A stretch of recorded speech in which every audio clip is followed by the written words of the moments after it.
Wakwa Numerato, Sewagogo, and welcome everyone. Welcome to this space this morning. Thank you for coming and sharing space with all of us. Happy International Women's Day. I'm wearing a shirt, you probably can't see under my blazer, but it says love your mother and it has an earth on it. So she's our original mother. So I'm giving thanks and greetings this morning in particular to our mother, the earth, and just giving my deepest gratitude and heartfelt thanks for all that she does to sustain and support our lives here.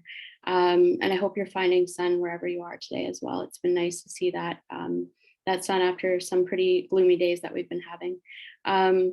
So how today will function is that I'll give a presentation at the first part of it, and then at the about the last 20 minutes, hopefully we'll have a Q&A session, and I will stop the recording at that time so you can feel free to ask any questions or have any comments that you would like to share at that time. I would like to invite all of you to turn on your camera if possible when you're speaking, for sure, so that we can both hear and see you, and that so we can just be in space together when we're sharing. And then with that, I'll get things rolling, and then we can, if you have anything that comes up for you during the session, you can put it into the chat, and I won't see it until the end when we get to the Q&A, but I'll definitely get to any comments or questions at that time as well. I do want to let you all know about an event that we're having in the CTL tomorrow to celebrate our 30th anniversary of the CTL. We are having Dr. Eve Tuck. So I'm so pumped and excited about that. We're all like buzzing about it here, and we really would invite you to attend if you can make that session tomorrow. It starts at 11 a.m. It's online. It will be recorded, but the Q&A will not be. So it is worth being present if you can. So we'd love to welcome you to that as well if you're able to. So with that, we'll get started. It'll just take me a minute to share my screen. Oh, Sandra, can you give me abilities to share? Sorry about that.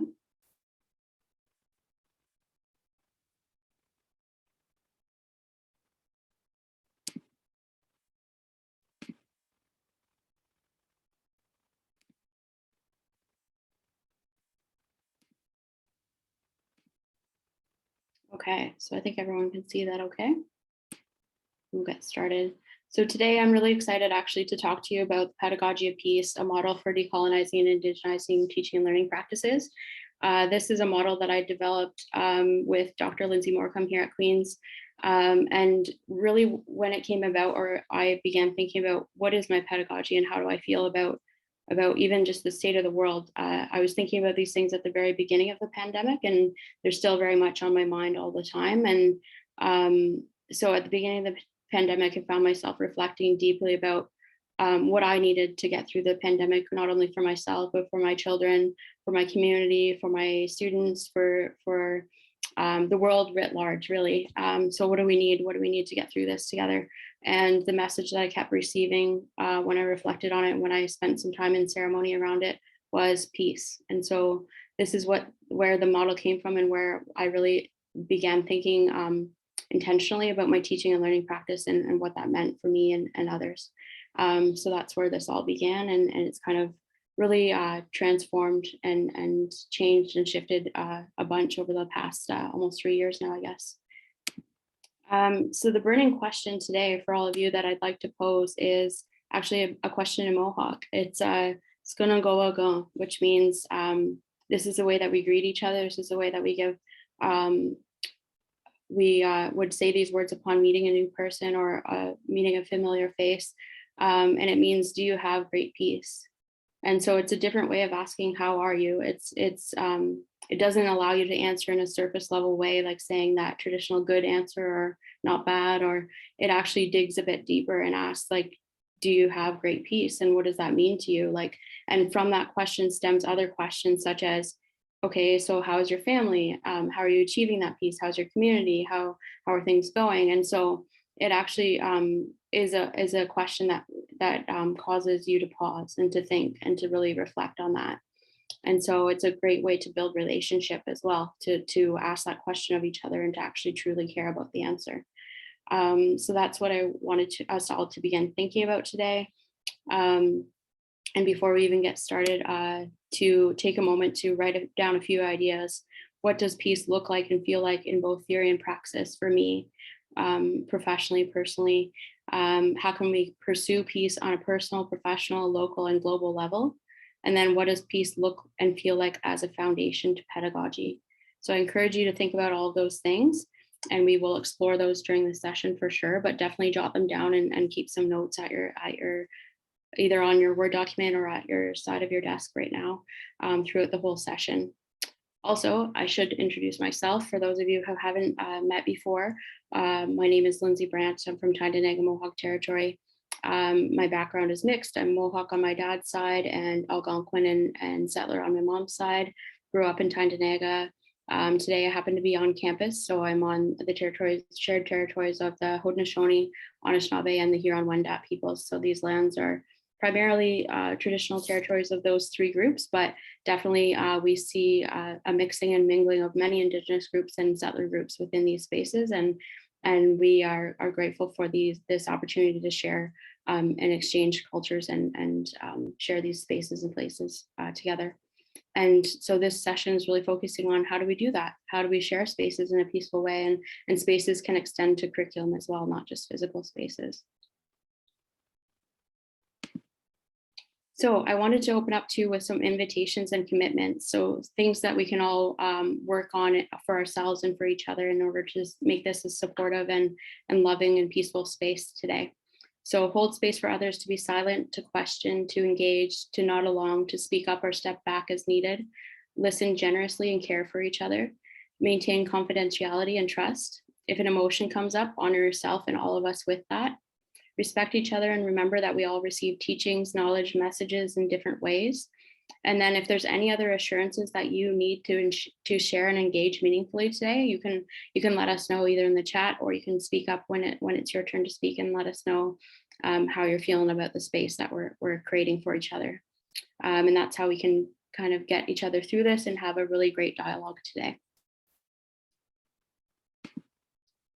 So a bit of an overview. So I'll give an overview of the model itself, the framework, the Pedagogy of Peace framework, where it comes from. The Haudenosaunee Great Law of Peace is the foundational piece of that, but there are other core values that you'll see expressed within the model.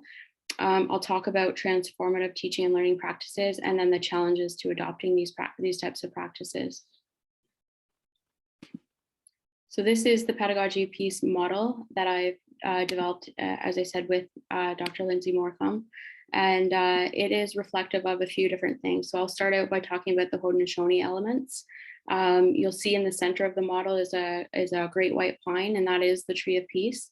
In Haudenosaunee traditions, this would have been symbolic and representative of the Great Law of Peace, or the commitment to peace that our peoples, the Six Nations, committed to when they were approached by a prophet known as the Peacemaker, and he visited the lands. His birthplace is actually in Haudenosaunee, which is why I was reflecting, I think, being isolated at home during the pandemic in a very peaceful place where it is the birthplace of the Peacemaker. I was thinking a lot about his message and what he would have us carry out and bring out into the world, and to support ourselves and each other. So you'll see underneath the tree are the four white roots extended in the four directions, and that's to welcome people in to accept the message of peace and to remind us of the purity of that agreement. Underneath is a Haudenosaunee war club or hatchet, and that would have physically been buried and symbolically been buried to represent an ending of the warring and fighting that was going on between groups and nations, and a commitment to the peace. So bearing the hatchet means no longer taking up that fighting and committing to upholding peace for each other. And then at the top of the tree, you see an eagle, and the eagle is the protector and guardian of the peace and watches out for anything that may be coming to threaten that peace and warns the people of those threats. And as the story goes, the chiefs and prominent members of the community, leaders of the community, would be encircling that tree and holding hands and holding tightly to hold up that commitment to peace, but also to make sure that the tree doesn't fall over. So if we're all banded together and we're all supporting each other in this peaceful way of being, then the tree shouldn't have a reason to fall. And if it should fall, the strength of the connection that we have around the tree would allow it to be stood back up again. And so that's the symbolism and the actual real things around this story and what makes it come to life, really. And then there are 3 core values to the Great Law of Peace. There are many things contained within that. It's our social, political, cultural, legal structure, but it also is just a guide to how we want to live our lives in a good way. And those 3 areas are peace itself, strength, and a good mind. And so those are the English versions of what the values are. Peace is skona in the language, and I think it more describes what that means. It really means a commitment to this like calm, like steady state of mind. And then also strength is kasastansara, which could mean individual, but also collective and communal strength, and strength that comes from other sources beyond humans. So it could come from other than human elements of creation. It could come from ancestors. It could come from creator or from some spiritual connection that we all have. And then the other one is a good mind, gatnigon rio, and that means to commit to a good way of living, to commit to thinking about and really considering the energy that you bring to spaces and the energy that you walk through life with, and committing to making that a good positive energy for yourself and for others, and for balancing out how you might feel about certain things or the way that you are in the world. And then the 4th concept that you'll see represented up in the top of the model is self and relation. So really thinking about holistic development of self, emotional, spiritual, physical, and mental, and what those 4 areas mean, and what it might mean to bring those all into balance, or to try to balance them on a regular basis. So the model itself, actually, the Anishinaabe components that Lindsay helped me with are the orientation of the model. So the orientation of the model is that it begins in the East and begins in understanding and nurturing a good mind. And then it moves down in a clockwise direction. Clockwise is the Anishinaabe direction. Haudenosaunee go the other way. And so it's always like, I have to pause and remember that it goes Anishinaabe direction. And then it comes down into the spirituality realm, or the doing and strength-based realm, and then back up to honoring in the West. And that's where peace is focused as well. And then up into the North is self and relation, or this knowing peace. And so it really is meant to be a journey. It doesn't mean that you have to enter in at specific points in your development, but it does provide a framework and a guide for where you can kind of direct your efforts when you're thinking about teaching and learning, and you're thinking about yourself in relation to all of these things. So going into more detail about each quadrant as well. So the first one, understanding, nurturing a good mind, really focuses a lot on positive emotional growth, developing social skills for working together, shared leadership, co-creation of both content and classroom climate. So really thinking about the spaces and places that we're in together with our students, and that everyone in those spaces can be a teacher and everyone can be a learner, and really balancing out and equalizing that kind of power that exists in spaces of learning. Really respecting diverse knowledges and ways of knowing, challenging what constitutes knowledge and which knowledges are privileged, examining personal bias and privilege, and really thinking about those things and naming them for ourselves and for each other. The doing section is the strength-based section as well, and it's really research-focused and practice-oriented. So learning by doing, learning on the land, learning in connection with each other, learning through experiential or active learning type activities. Culturally responsive learning communities also are in this space. And then really fostering student belief in self, and really teaching to the whole person, and encouraging growth and development as much as learning and content. And then using a variety of teaching and learning approaches to kind of make things happen. And then having a focus on connection and relationship building, sharing, cooperation, respect, all those things. And then really structuring everything that you do for success. And success doesn't mean like everyone gets an A, or everyone kind of gets what they set out to do. It also means like being okay with failure and being okay with making mistakes, because mistakes are how we learn. And so structuring in that space and time for reflection, for making things a bit messy, and for encouraging mistakes and growth from that is important as well. And then there's the honoring section, so the peace focus section, which really highlights the need for thinking about sustainability, nurturing relationships to self and others. So environment, place-based, land-based learning can happen here and can kind of solidify some of the previous learning that's been taking place. Preserving social and community interest. It's very solution and future oriented. So thinking from a Haudenosaunee perspective, thinking about the next 7 generations. So thinking beyond our own space and time and thinking about what our relatives coming up into the world will need for us to be able to leave here for them. And then also thinking about safety and belonging, thinking about respect, trust, and care within spaces and what that can look like, and then valuing individuals and cultures within the space as well. So the last area is knowing or self and relation, and this is where social responsibility and community engagement is important. Thinking about personal and interpersonal responsibilities, collaboration, interconnectedness, intercultural competence, self-management, and then focus on self-improvement in that holistic sense of self, so emotional, spiritual, physical, and mental. So this is the point where you're at in your learning journey, where you've kind of learned some content, you've taken it in, you've worked through it in terms of learning by doing. You're maybe sharing out back ideas, but this is where you're actually getting to a level where you're confident to share it back out with others and create new meaning from it. So really making connections and being able to teach back and share and lead in your own way as well.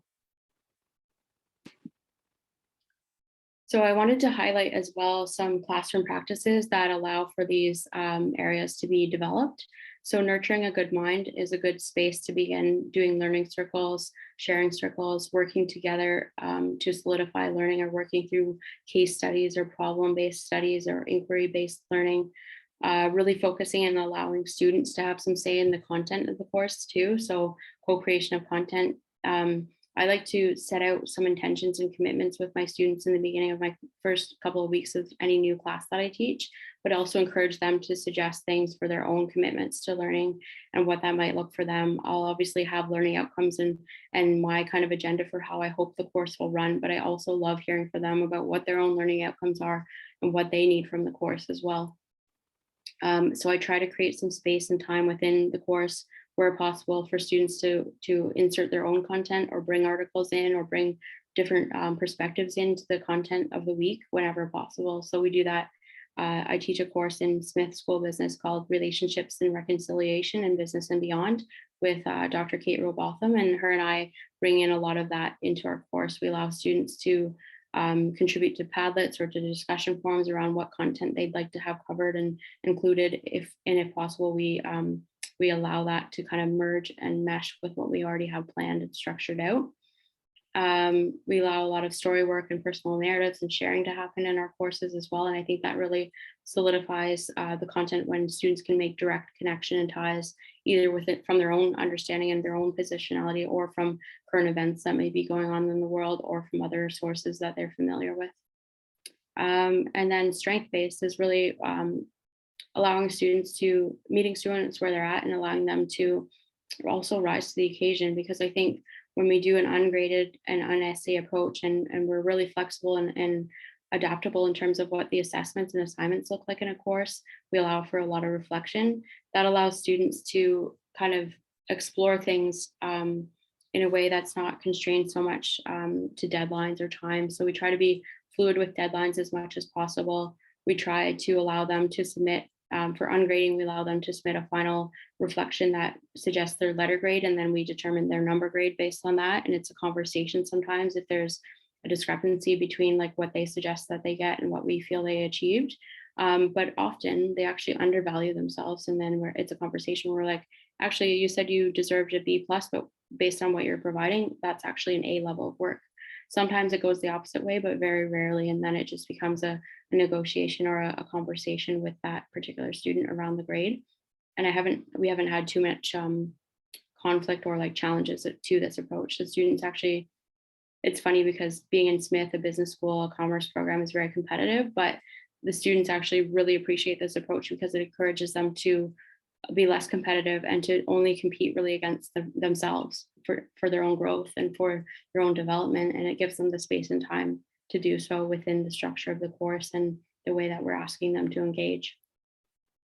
So peace focused is the other area where you can really highlight land as teacher. You can rely on other sources of teaching and learning to help you in the space. So land-based learning is really powerful in this way, because I think just encouraging students to get out onto land, or going out onto the land with them, or bringing that into your classroom in some kind of way, encourages them to realize self in relation. There's so much more going on in the world besides human to human interactions. And if we become more familiar with other than humans, we can develop connections and consider them as relatives and teachers as well. So we really focus too on developing accountable and brave spaces. I've changed the language, because I used to talk a lot about safe spaces, but safety cannot be guaranteed, and but accountability and bravery and vulnerability can be encouraged. And so what I always ask my students is, like, just to be responsible for the energy that you bring in the room, be responsible for the ways that you engage with each other, and to be okay and be brave and vulnerable enough to step up and say if something has offended you, or if you've taken something in the wrong way. And then we can clarify that for ourselves and for each other. And we can be good, supportive, loving humans to each other in these spaces, even when we're talking about some really difficult, emotional, contentious, challenging issues. So co-creating classroom community guidelines and learning commitments is one way that I've kind of encouraged students to do that. And then when you have established those things in the first few weeks, it becomes a tool for classroom management if you need it. If there's a time when disrespect has happened in my classroom, or a microaggression or an aggression has taken place, we all have responsibility to name that and to call each other into conversation. And so often, actually, when things have come up, it's been another student who has stepped up before I even had the chance to unmute or to speak up. They've said, wait a minute, what do you mean by that? Could you maybe rephrase that? Could you explain what you meant by that? I'm just not quite sure where you're coming from. Or like an emotion's coming up for me right now, and I don't know if that's just how I've taken things, or if it's something that you said and you could reword. So students are very good, once you kind of teach them that language and that skill set, at catching those things for each other and being accountable. And then self in relation. So community-based projects are really thinking about the learning beyond the classroom space. So I teach 3rd and 4th year commerce students for the most part, and a lot of them are already in placements or are already on the job or looking at different career options. And so we encourage them to think about the learning within the course and bringing it to those spaces, and what would it look like to bring it into various careers that they might see themselves going into. So challenges to adoption, and this is like the big question as well. There can be, and usually is, some degree of pain involved in giving up old ways of thinking and knowing and learning new approaches. And this was a quote by Bell Hooks, the late Bell Hooks, who I deeply miss and love her philosophies around critical pedagogy. It's never easy work, and and if it isn't uncomfortable, then you're probably not doing it right, or you're not doing it as the best job that you could be, because spaces like this, and places where you're focused on love, you're focused on peace, you're focused on compassion, are rarely comfortable, and that's okay. But it's a hard thing to switch to if you're used to being the authority in classroom space, you're used to having a lot of control over content, or a lot of power in your position as a faculty, as a TA, as the way that the university is structured is for hierarchy. And so to give that up is sometimes a really difficult thing. But it's phenomenal what can happen when we're actually willing to do that for our students and for ourselves. And then there's also the questions about rigor, like, why do I need to be talking about love and peace and compassion in math or engineering, or some of the harder sciences where it's harder to envision these things? But at the end of the day, it's all about people. It's all about relationship, and it's all about connection. Engineers will be going into Indigenous communities. Mathematicians work with numbers, but they also work with people. And so it's always, always, always critical to be thinking about critical pedagogy, regardless if you think it lives outside of your realm of possibilities or not. And so that's a hard sell sometimes, but it's a necessary one, I think, to get to the really fruitful things that this kind of framework or transformative work can provide. So wrap up of my kind of formal talking piece, or just that the pedagogy of peace has been very transformative. Initially, when I was conceptualizing and thinking about it, I was thinking very small and thinking about what do I need to get myself and my two sons through the pandemic? What do I need to get my students through the pandemic? So it was very small, and I didn't actually ever imagine the impact that it might have on others, or that there was a need for it beyond my own immediate need that I knew I needed to figure out. And so when I first introduced it in a webinar back in like March, April 2020, when the pandemic hit, it went over so well. And I was happy to see that, but I didn't envision it. And so since that time, it's been taken up in many different ways across campus and beyond, across the world, actually. I have people engaging with this way of thinking about teaching and learning in Europe. I have people engaging in the US, all coast to coast within Canada. So it's really been taken up in some really powerful ways, and I'm hoping to roll it out in some more very meaningful and specific strategic ways at Queen's as well. So it speaks for itself in terms of the transformative impact. Students have said how transformative it has been. Other faculty have reached out to me to say how transformative it's been for their own practice or for their own students as well. And it's really just a new holistic approach to thinking about teaching and learning. And it's critical pedagogy, but it's Indigenous critical pedagogy. And I think that's the difference, is to name it as such and to really lean into that knowledge and lean into that learning that can happen when you think about it from this Indigenous worldview or Indigenous lens as well. So I'll stop sharing and then just chat with you all. And you can stop the recording, Sandra, if you don't mind.